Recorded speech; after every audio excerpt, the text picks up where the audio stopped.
नमस्ते दोस्तों। आज मैं आपको इतिहास के एक ऐसे सफर पर ले चलने वाला हूं जो हर भारतीय के दिल के बेहद करीब है। यह कहानी दुनिया के सबसे बेशकीमती और रहस्यमयी हीरे कोहिनूर की है, जो कभी भारत की शान हुआ करता था। आज हम जानेंगे कि कैसे यह अनमोल हीरा भारत की पवित्र मिट्टी से निकलकर 7 समंदर पार ब्रिटेन पहुंच गया।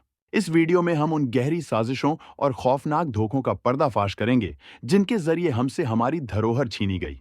हम उन महान राजाओं और क्रूर बादशाहों की बात करेंगे जिनकी किस्मत इस हीरे के साथ जुड़ी और हमेशा के लिए बदल गई। क्या आप जानते हैं कि कोहिनूर को एक शापित हीरा माना जाता है और इसके पीछे खून से लिखा इतिहास छिपा है? इस वीडियो में हम उस दर्द को महसूस करेंगे जो कोहिनूर के दूर जाने से हर सच्चा हिंदुस्तानी महसूस करता है। तो चलिए इतिहास के पन्नों को पलटते हैं और जानते हैं कोहिनूर की पूरी और असली सच्चाई विस्तार से। लेकिन इस रोमांचक और ऐतिहासिक सफर को शुरू करने से पहले मेरी आपसे एक बहुत छोटी सी गुजारिश है। अगर आप भारत के गौरवशाली इतिहास और अपनी संस्कृति से प्यार करते हैं तो इस वीडियो को अभी लाइक कर दीजिए। आपका एक लाइक हमें ऐसे ही बेहतरीन और गहरी रिसर्च से भरे वीडियो बनाने के लिए बहुत ज्यादा प्रेरित करता है। कोहिनूर का इतिहास इतना पुराना है कि इसकी शुरुआत को लेकर इतिहासकारों में कई तरह की बहस और कहानियां हैं। कहा जाता है कि यह हीरा लगभग 5000 साल पुराना है और इसका जिक्र हमारे प्राचीन ग्रंथों में भी मिलता है। हमारे पुराणों और महाभारत काल में स्यमंतक मणि का उल्लेख आता है, जिसे भगवान श्री कृष्ण से जोड़ा जाता है।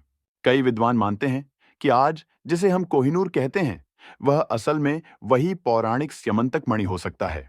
हालांकि अगर हम लिखित और प्रमाणिक इतिहास की बात करें तो इसकी कहानी दक्षिण भारत से शुरू होती है।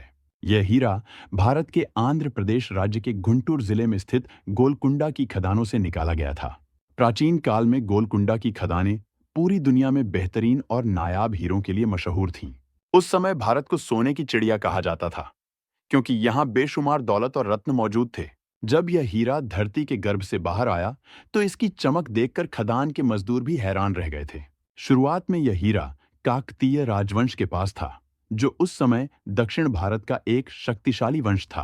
काकतीय राजाओं ने वारंगल के एक भव्य मंदिर में इसे अपनी कुलदेवी की मूर्ति की आंख के रूप में सजाया था। उस समय किसी को भी यह अंदाजा नहीं था कि यह चमकदार पत्थर भविष्य में कितने साम्राज्यों को बर्बाद करेगा। काकतीय वंश के राजा बहुत धर्मपरायण थे और वे इस हीरे को भगवान का आशीर्वाद मानते थे। लेकिन इतिहास गवाह है कि इतनी कीमती चीज ज्यादा दिन तक शांति से एक जगह नहीं रह पाती। उत्तर भारत में दिल्ली सल्तनत का उदय हो रहा था और उनकी नजर दक्षिण की अपार संपत्ति पर थी। दिल्ली सल्तनत के शासक अलाउद्दीन खिलजी की लालची नजर जब वारंगल की दौलत पर पड़ी तो उसने हमला कर दिया। अलाउद्दीन खिलजी ने अपने सबसे भरोसेमंद और क्रूर सेनापति मलिक काफूर को एक विशाल सेना के साथ भेजा। मलिक काफूर आंधी की तरह वारंगल पहुंचा और उसने वहां भारी तबाही और कत्लेआम मचाया। उस भयानक युद्ध में काकतीय राजा प्रताप रुद्रदेव ने बहुत बहादुर से मुकाबला किया, लेकिन वे हार गए। हार के बाद काकतीय राजा को अपनी सारी संपत्ति और खजाना खिलजी को सौंपने के लिए मजबूर होना पड़ा। इसी लूटे हुए खजाने में वह नायाब हीरा भी शामिल था, जो बाद में कोहिनूर के नाम से मशहूर हुआ। यहीं से इस हीरे का वह खूनी सफर शुरू हुआ जो विश्वासघात और लालच से भरा हुआ था। कहा जाता है कि कोहिनूर जिसके पास भी गया, उस वंश का बहुत बुरा और दर्दनाक अंत हुआ। खिलजी वंश के बाद यह हीरा तुगलक वंश के शासकों के हाथों में पहुंचा और उनका भी पतन हो गया। तुगलक के बाद यह सैयद और फिर लोदी वंश के पास गया और ये सभी वंश इतिहास के पन्नों में खो गए। पानीपत की पहली लड़ाई भारत के इतिहास में एक नया मोड़ लेकर आई जब बाबर ने इब्राहिम लोदी को हराया। बाबर की जीत के साथ ही भारत में मुगल साम्राज्य की नींव पड़ी और यह हीरा मुगलों के खजाने में आ गया। बाबर ने अपनी आत्मकथा बाबरनामा में इस हीरे का बहुत ही विस्तार से जिक्र किया है। बाबर ने लिखा था कि यह हीरा इतना कीमती है कि इसकी कीमत का अंदाजा लगाना भी मुश्किल है। उसने कहा था कि इसकी कीमत से पूरी दुनिया के लोगों को 2 दिन तक पेट भर खाना खिलाया जा सकता है। मुगलों के पास यह हीरा कई पीढ़ियों तक रहा और हुमायूं से लेकर अकबर तक सबने इसे संभाला। लेकिन हुमायूं की किस्मत इस हीरे के आने के बाद बहुत खराब हो गई थी और उसे अपना राज्य खोना पड़ा था। शेर शाह सूरी ने हुमायूं को हराकर भारत से बाहर खदेड़ दिया था और हुमायूं को दर दर भटकना पड़ा था। बाद में हुमायूं ने फारस के राजा की मदद से दोबारा दिल्ली की गद्दी हासिल की थी। मुगल बादशाह शाहजहां के दौर में मुगल साम्राज्य अपनी शान शौकत की चरम सीमा पर था। शाहजहां को कला और रत्नों का बहुत शौक था और उसने अपनी शान दिखाने के लिए मयूर सिंहासन बनवाया। इस सिंहासन को तख्त ए ताउस कहा जाता था और इसे बनाने में 7 साल का समय लगा था। यह सिंहासन ठोस सोने और बेशकीमती जवाहरातों से जड़ा हुआ था, जो देखने वालों की आंखें चौंधिया देता था। शाहजहां ने कोहिनूर हीरे को इस मयूर सिंहासन के सबसे ऊपरी हिस्से में जड़वाया था, ताकि जब बादशाह दरबार में बैठे तो वह हीरा उनके सिर के ठीक ऊपर चमकता रहे। शाहजहां का वह सिंहासन ताजमहल से भी ज्यादा कीमती माना जाता था, क्योंकि उसमें दुनिया के सबसे महंगे रत्न थे। लेकिन कोहिनूर का श्राप मुगलों का भी पीछा नहीं छोड़ रहा था और उनके बुरे दिन शुरू होने वाले थे। शाहजहां के अपने ही बेटे औरंगजेब ने बगावत कर दी और सत्ता के लिए अपने भाइयों को मार डाला। औरंगजेब ने अपने बूढ़े पिता शाहजहां को आगरा के किले में कैद कर लिया और खुद बादशाह बन गया। शाहजहां ने अपनी जिंदगी के आखिरी 8 साल कैद में बिताए और वह केवल दूर से ताजमहल को देख सकता था। औरंगजेब के शासनकाल में इस हीरे के साथ एक बहुत बड़ी और दुखद घटना हुई। उस समय वेनिस का एक मशहूर जौहरी हॉर्टेंसियो मुगलों के दरबार में आया हुआ था। औरंगजेब ने हॉर्टेंसियो को कोहिनूर को तराशने और उसकी चमक बढ़ाने का काम सौंपा। लेकिन उस जौहरी ने अपनी नादानी और अनुभव की कमी से इस विशाल हीरे का बहुत नुकसान कर दिया। उसने हीरे को गलत तरीके से काटा, जिससे उसका एक बहुत बड़ा हिस्सा बेकार हो गया। पहले यह हीरा लगभग 790 कैरेट का था, जो कि एक बहुत ही विशाल आकार था। लेकिन कटाई के बाद यह केवल 186 कैरेट का रह गया, जो अपने मूल आकार का बहुत छोटा हिस्सा था। औरंगजेब को जब इस बात का पता चला तो उसका गुस्सा 7वें आसमान पर पहुंच गया। उसने जौहरी हॉर्टेंसियो पर भारी जुर्माना लगाया और उसकी सारी संपत्ति जब्त करने का आदेश दिया। इतनी बड़ी गलती के बावजूद हॉर्टेंसियो की जान बख्श दी गई, जो अपने आप में हैरानी की बात थी। मुगल साम्राज्य औरंगजेब की मृत्यु के बाद तेजी से कमजोर पड़ने लगा और बिखरने लगा। दिल्ली के खजाने की कहानियां पूरी दुनिया में मशहूर थीं और विदेशी लुटेरों को आकर्षित कर रही थीं। सन 1739 में फारस के क्रूर शासक नादिर शाह ने भारत पर एक भयानक आक्रमण किया। नादिर शाह की सेना टिड्डी दल की तरह आई और मुगल सेना को करनाल के युद्ध में हरा दिया। नादिर शाह दिल्ली में दाखिल हुआ और उसने वहां कत्लेआम मचा दिया, जिसे इतिहास कभी नहीं भूल सकता। दिल्ली की सड़कों पर खून की नदियां बह रही थीं और हजारों बेगुनाह लोग मारे गए थे। मुगल बादशाह मोहम्मद शाह रंगीला ने नादिर शाह के सामने घुटने टेक दिए और अपनी जान की भीख मांगी। नादिर शाह ने मुगलों का सारा खजाना लूट लिया, जिसमें मयूर सिंहासन भी शामिल था। लेकिन नादिर शाह को वह खास हीरा कहीं नहीं मिला, जिसकी चर्चा उसने सुन रखी थी। बादशाह मोहम्मद शाह रंगीला ने बड़ी चालाकी से कोहिनूर को अपनी पगड़ी के अंदर छिपा रखा था। वह इस हीरे को किसी भी कीमत पर नादिर शाह के हाथ नहीं लगने देना चाहता था। लेकिन महल के अंदर ही एक गद्दार मौजूद था, जिसने नादिर शाह को सारी गुप्त जानकारी दे दी। एक महिला गुप्तचर ने नादिर शाह के कान में बता दिया कि वह नायाब हीरा बादशाह की पगड़ी में है। नादिर शाह बहुत ही शातिर और कूटनीति का माहिर था। उसने हीरे को पाने के लिए एक चाल चली। उसने जीत के जश्न में एक शाही दावत रखी और मित्रता की निशानी के तौर पर पगड़ी बदलने का प्रस्ताव रखा। उस जमाने में पगड़ी बदलना भाईचारे और दोस्ती की बहुत बड़ी रस्म मानी जाती थी। मुगल बादशाह के पास नादिर शाह की बात मानने के अलावा कोई और रास्ता नहीं था। भरे दरबार में पगड़ियां बदली गईं और मोहम्मद शाह रंगीला का दिल बैठ गया। दावत खत्म होने के बाद नादिर शाह अपने तंबू में गया और उसने बेसब्री से वह पगड़ी खोली। जैसे ही पगड़ी की परतें खुलीं, उसमें से वह चमकदार हीरा जमीन पर गिर पड़ा। उस अंधेरे तंबू में उस हीरे की चमक देखकर नादिर शाह की आंखें फटी की फटी रह गईं। उसकी खूबसूरती देखकर नादिर शाह के मुंह से बेसाख्ता निकला, कोहिनूर, जिसका मतलब है रोशनी का पहाड़। तभी से इस हीरे का नाम कोहिनूर पड़ गया और यह इसी नाम से पूरी दुनिया में जाना गया। नादिर शाह कोहिनूर और मयूर सिंहासन को लेकर वापस फारस चला गया। उसने भारत से इतनी दौलत लूटी थी कि उसने अपनी प्रजा का 3 साल का कर माफ कर दिया था। लेकिन कोहिनूर का श्राप नादिर शाह के साथ भी फारस पहुंच गया था। कुछ ही समय बाद नादिर शाह का मानसिक संतुलन बिगड़ने लगा और वह बहुत शक्की हो गया। अंत में उसके अपने ही सैनिकों ने रात में उसके तंबू में घुसकर उसकी हत्या कर दी। नादिर शाह की मौत के बाद उसका साम्राज्य बिखर गया और हीरा उसके सेनापति अहमद शाह अब्दाली के पास आया। अहमद शाह अब्दाली ने अफगानिस्तान में दुर्रानी साम्राज्य की स्थापना की और हीरा उसके वंशजों के पास रहा। वक्त का पहिया घूमा और कोहिनूर अब्दाली के वंशज शाह शुजा के हाथों में आ गया। शाह शुजा को उसके भाइयों ने सत्ता से बेदखल कर दिया था और वह अपनी जान बचाने के लिए भागा फिर रहा था। उसने कश्मीर के सूबेदार की कैद में बहुत कष्ट झेले और अपनी रिहाई का रास्ता तलाशने लगा।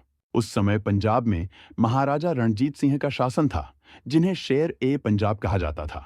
महाराजा रणजीत सिंह ने सिख साम्राज्य को बहुत मजबूत और विशाल बना दिया था। शाह शुजा की पत्नी वफा बेगम ने महाराजा रणजीत सिंह से अपने पति को बचाने की गुहार लगाई। उसने वादा किया कि अगर महाराजा उसके पति को बचा लेंगे तो वह उन्हें कोहिनूर हीरा देगी। महाराजा रणजीत सिंह ने अपनी सेना भेजी और शाह शुजा को कैद से आजाद करवा लिया। वादे के मुताबिक शाह शुजा को वह बेशकीमती हीरा महाराजा रणजीत सिंह को सौंपना पड़ा। इस तरह सदियों बाद भारत का यह खोया हुआ रत्न वापस भारत की धरती पर आ गया था। महाराजा रणजीत सिंह इस हीरे की कीमत और इसके इतिहास को भली भांति जानते थे। वे इसे अपनी बांह पर बहुत गर्व से बांधते थे और खास मौकों पर ही पहनते थे। वे जानते थे कि यह हीरा सिर्फ एक पत्थर नहीं है, बल्कि यह सत्ता और ताकत का प्रतीक है। महाराजा रणजीत सिंह बहुत धार्मिक थे और वे इस हीरे को भगवान को समर्पित करना चाहते थे। उनकी दिल्ली ख्वाहिश थी कि इस हीरे को उड़ीसा के जगन्नाथपुरी मंदिर में दान कर दिया जाए। वे मानते थे कि इतनी बेशकीमती चीज केवल ईश्वर के पास ही सुरक्षित और शोभायमान हो सकती है। जब महाराजा रणजीत सिंह अपनी मृत्युशैया पर थे तो उन्होंने इसे दान करने का आदेश भी दिया था, लेकिन उनके मंत्रियों और खजांचियों ने उनके इस आदेश का पालन नहीं किया। उनका मानना था कि यह हीरा राज्य की संपत्ति है और इसे राज्य के पास ही रहना चाहिए। सन 1839 में महाराजा रणजीत सिंह की मृत्यु के बाद पंजाब में अराजकता फैल गई। सिख साम्राज्य, जो कभी बहुत मजबूत था, अब आपसी झगड़ों और साजिशों का शिकार हो गया था। अगले कुछ ही सालों में पंजाब की गद्दी पर कई राजा बैठे और मारे गए। अंग्रेज, जो काफी समय से पंजाब पर अपनी गिद्ध जैसी नजर गड़ाए बैठे थे, उन्हें अब मौका मिल गया था। वे जानते थे कि जब तक पंजाब मजबूत है, वे पूरे भारत पर कब्जा नहीं कर सकते। उस समय पंजाब की गद्दी पर महाराजा रणजीत सिंह के सबसे छोटे बेटे दलीप सिंह को बैठाया गया। दलीप सिंह उस समय केवल 5 साल के थे और उन्हें राजनीति की कोई समझ नहीं थी। उनकी मां महारानी जिंदन कौर उनकी संरक्षिका बनी और राजकाज चलाने लगी। अंग्रेजों ने सिखों को उकसाया और उनके साथ 2 बड़े युद्ध लड़े, जिन्हें एंग्लो सिख युद्ध कहा जाता है। सिख सैनिकों ने बहुत बहादुरी से लड़ाई लड़ी, लेकिन गद्दारों की वजह से उन्हें हार का सामना करना पड़ा। सन 1849 में अंग्रेजों ने पंजाब को पूरी तरह से अपने कब्जे में ले लिया। उस समय भारत का गवर्नर जनरल लॉर्ड डलहौजी था, जो एक बहुत ही चालाक साम्राज्यवादी था। डलहौजी को कोहिनूर हीरे में बहुत ज्यादा दिलचस्पी थी और वह इसे ब्रिटेन भेजना चाहता था। अंग्रेजों ने लाहौर की संधि तैयार की, जो पूरी तरह से एक तरफा और अपमानजनक थी। इस संधि में एक विशेष शर्त यह भी थी कि कोहिनूर हीरा इंग्लैंड की महारानी विक्टोरिया को सौंपना होगा। आप जरा उस दृश्य की कल्पना कीजिए कि एक 10 साल के बच्चे को उसकी मां से अलग कर दिया गया। बालक दलीप सिंह उस समय डरे हुए थे और बिल्कुल अकेले थे। उन पर दबाव डाला गया कि वे उस संधि पत्र पर हस्ताक्षर करें और अपना राज्य अंग्रेजों को दे दें। यह इतिहास का सबसे क्रूर पल था, जब एक बच्चे से उसकी विरासत जबरदस्ती छीन ली गई। अंग्रेज इसे उपहार कहते हैं, लेकिन सच तो यह है कि यह दिन दहाड़े की गई एक लूट थी। दलीप सिंह को कोहिनूर हीरा खुद अपने हाथों से अंग्रेजों को सौंपना पड़ा था। लॉर्ड डलहौजी ने इस हीरे की सुरक्षा के लिए कड़े इंतजाम किए, क्योंकि वह कोई जोखिम नहीं लेना चाहता था। उसने हीरे को अपनी जेब के अंदर एक चमड़े के थैले में सिलवा कर रखा था। एक बार तो वह हीरा खोते खोते बचा, जब डलहौजी उसे अपनी ड्रेसिंग गाउन में भूल गया था। खैर, हीरे को मुंबई लाया गया और वहां से एक विशेष जहाज HMS मीडिया पर लादा गया। लेकिन कोहिनूर का वह पुराना श्राप उस जहाज के साथ भी सफर कर रहा था। रास्ते में जहाज के चालक दल के कई सदस्य हैजा जैसी बीमारी का शिकार हो गए। समुद्र के बीच में एक बहुत भयानक तूफान ने जहाज को घेर लिया और जहाज डूबने के कगार पर आ गया। ऐसा लग रहा था जैसे कोहिनूर भारत से दूर जाने के लिए तैयार नहीं था। लेकिन अंग्रेज नाविकों ने हार नहीं मानी और जैसे तैसे जहाज को इंग्लैंड के तट तक पहुंचा दिया। आखिरकार वह हीरा लंदन पहुंचा और उसे महारानी विक्टोरिया के सामने पेश किया गया। जब इस हीरे को 1851 में लंदन की विशाल प्रदर्शनी में रखा गया तो भारी भीड़ उमड़ पड़ी। लेकिन जब लोगों ने उस हीरे को देखा तो उन्हें बहुत निराशा हाथ लगी। कोहिनूर की चमक उतनी ज्यादा नहीं थी जितनी कि उन्होंने कहानियों और किस्सों में सुनी थी। उस समय यह हीरा पुराने भारतीय तरीके से तराशा गया था, जिसमें चमक से ज्यादा आकार पर ध्यान दिया जाता था। अंग्रेज इस बात से काफी परेशान हुए और उन्होंने हीरे को फिर से तराशने का फैसला किया। महारानी विक्टोरिया के पति प्रिंस अल्बर्ट ने कोहिनूर को दोबारा काटने का शाही आदेश जारी किया। इस काम के लिए एम्स्टर्डम से दुनिया के सबसे बेहतरीन हीरा तराशने वालों को बुलाया गया। हीरे को तराशने के लिए एक विशेष मशीन बनाई गई, जिसे भाप के इंजन से चलाया जाता था। इस बार हीरे को काटने की प्रक्रिया में 38 दिन का समय लगा और बहुत सावधानी बरती गई। लेकिन इस प्रक्रिया में हीरे का वजन घटकर लगभग 105 कैरेट रह गया। अंग्रेजों ने हीरे की चमक बढ़ाने के लिए उसके वजन को लगभग आधा कर दिया, जो एक और बड़ा नुकसान था। कोहिनूर के बारे में ब्रिटेन में यह अंधविश्वास भी मशहूर हो गया था कि यह पुरुषों के लिए दुर्भाग्य लाता है। इतिहास गवाह था कि जिस भी राजा ने इसे पहना, उसका राज्य चला गया या उसकी हत्या हो गई। इसलिए यह तय किया गया कि ब्रिटेन का कोई भी राजा इस हीरे को अपने ताज में नहीं पहनेगा। यह नियम बना दिया गया कि यह हीरा केवल रानी या महिला शासक ही धारण करेंगी। कहा जाता है कि महिलाएं या ईश्वर ही इस हीरे के शक्तिशाली प्रभाव को सहन कर सकते हैं। महारानी विक्टोरिया ने इसे अक्सर ब्रोच के रूप में अपने कपड़ों पर पहना। उनकी मृत्यु के बाद इसे क्वीन एलेक्जेंड्रा के ताज में जड़ दिया गया। उसके बाद ये क्वीन मैरी और फिर क्वीन एलिजाबेथ की मां के ताज की शोभा बना। आज ये हीरा उसी ताज में जड़ा हुआ है और लंदन के टावर ऑफ लंदन में रखा गया है। वहां दुनिया भर से लाखों सैलानी इसे देखने आते हैं और इसकी सुरक्षा बहुत कड़ी है। यह हीरा बुलेट प्रूफ कांच के पीछे रखा है और इसके चारों ओर पहरेदार खड़े रहते हैं। लेकिन जब कोई भारतीय उस हीरे को देखता है तो उसे अपने इतिहास की याद आती है। हमें वह दौर याद आता है जब हमारा देश सोने की चिड़िया था और हम पर किसी का राज नहीं था। हमें याद आता है कि कैसे धोखे से हमारे देश को गुलाम बनाया गया और लूटा गया। आजादी के बाद भारत सरकार ने कई बार आधिकारिक रूप से ब्रिटेन से कोहिनूर वापस मांगा है। 1947 में जब भारत आजाद हुआ था, तब भी यह मांग उठी थी। 1953 में महारानी एलिजाबेथ द्वितीय के राज्याभिषेक के समय भी भारत ने इसे वापस मांगा था। सिर्फ भारत ही नहीं, बल्कि पाकिस्तान और अफगानिस्तान की सरकारों ने भी इस पर अपना दावा किया है। पाकिस्तान का कहना है कि यह हीरा लाहौर से लिया गया था, इसलिए यह उनका है।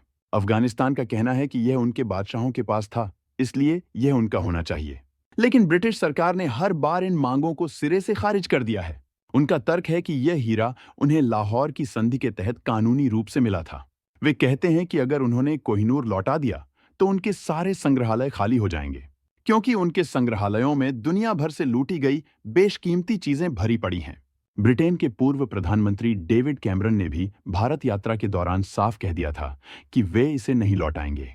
यह हीरा आज भी भारत और ब्रिटेन के बीच एक अनसुलझा कूटनीतिक मुद्दा बना हुआ है। भारत में कई संगठन और समूह हैं जो कोहिनूर वापसी के लिए अभियान चलाते रहते हैं।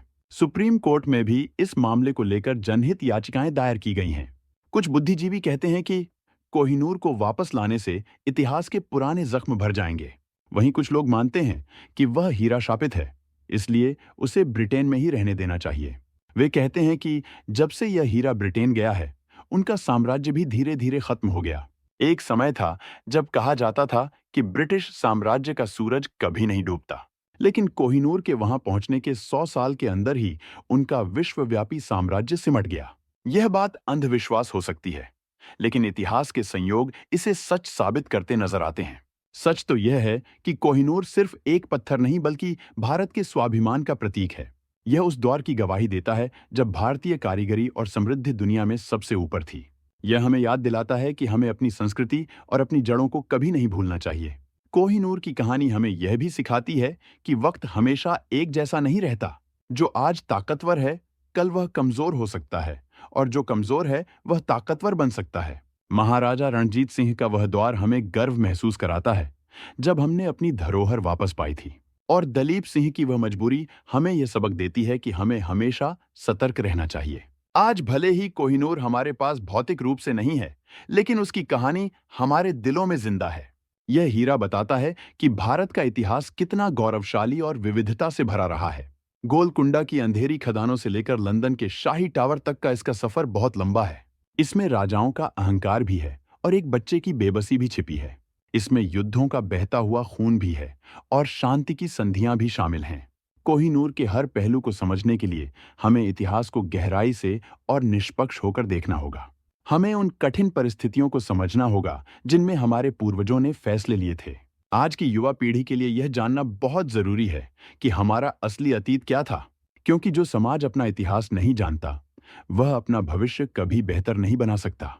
कोहिनूर भले ही ब्रिटेन में कैद है, लेकिन उसकी आत्मा आज भी भारत में बसती है। उसकी चमक में गोलकुंडा की मिट्टी की खुशबू और भारतीय मजदूरों का पसीना है।